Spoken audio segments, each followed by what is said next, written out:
Praise the Lord. இன்றைய தியானம் லூக்கா 9:20 முதல் 27 வரை. அப்பொழுது அவர், நீங்கள் என்னை யார் என்று சொல்லுகிறீர்கள் என்று கேட்டார். பேதுரு பிரதியுத்தரமாக, நீர் தேவனுடைய கிறிஸ்து என்றான். அப்பொழுது அவர்கள் அதை ஒருவருக்கும் சொல்லாதபடிக்கு உறுதியாய் கட்டளையிட்டார். மேலும் மனுஷகுமாரன் பல பாடுகள் படவும், மூப்பராலும் பிரதான ஆசாரியராலும் வேதபாரகராலும் ஆகாதவன் என்று தள்ளப்படவும், கொல்லப்படவும், 3ஆம் நாளில் உயிர் தெழுந்திருக்கவும் வேண்டும் என்று சொன்னார். பின்பு அவர் எல்லாரையும் நோக்கி, ஒருவன் என் பின்னே வர விரும்பினால் அவன் தன்னைத்தான் வெறுத்து தன் சிலுவையை அனுதினமும் எடுத்துக்கொண்டு என்னை பின்பற்ற கடவன். தன் ஜீவனை இரட்சிக்க விரும்புகிறவன் அதை இழந்து போவான். என் நிமித்தமாக தன் ஜீவனை இழந்து போகிறவன் அதை இரட்சித்துக் கொள்ளுவான்.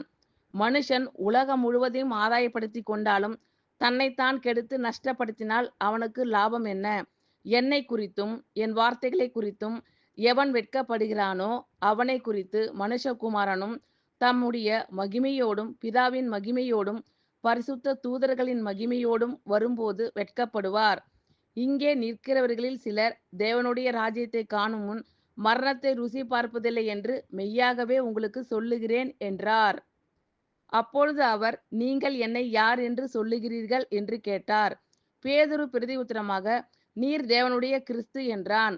அப்பொழுது அவர்கள் அதை ஒருவருக்கும் சொல்லாதபடிக்கு உறுதியாய் கட்டளையிட்டார்.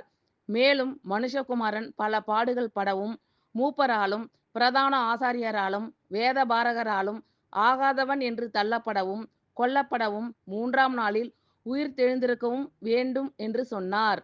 பின்பு அவர் எல்லாரையும் நோக்கி, ஒருவன் என் பின்னே வர விரும்பினால் அவன் தன்னைத்தான் வெறுத்து தன் சிலுவையை அனுதினமும் எடுத்துக்கொண்டு என்னை பின்பற்ற கடவன். தன் ஜீவனை இரட்சிக்க விரும்புகிறவன் அதை இழந்து போவான். என் நிமித்தமாக தன் ஜீவனை இழந்து போகிறவன் அதை இரட்சித்துக் கொள்ளுவான். மனுஷன் உலகம் முழுவதையும் ஆதாயப்படுத்தி கொண்டாலும் தன்னைத்தான் கெடுத்து நஷ்டப்படுத்தினால் அவனுக்கு லாபம் என்ன? என்னை குறித்தும் என் வார்த்தைகளை குறித்தும் எவன் வெட்கப்படுகிறானோ அவனை குறித்து மனுஷகுமாரனும் தம்முடைய மகிமையோடும் பிதாவின் மகிமையோடும் பரிசுத்த தூதர்களின் மகிமையோடும் வரும்போது வெட்கப்படுவார். இங்கே நிற்கிறவர்களில் சிலர் தேவனுடைய ராஜ்யத்தை காணும் முன் மரணத்தை ருசி பார்ப்பதில்லை என்று மெய்யாகவே உங்களுக்கு சொல்லுகிறேன் என்றார். ஆமென். Thank you Lord. கர்த்தர் உங்கள் அனைவரையும் ஆசீர்வதிப்பாராக. God bless you all.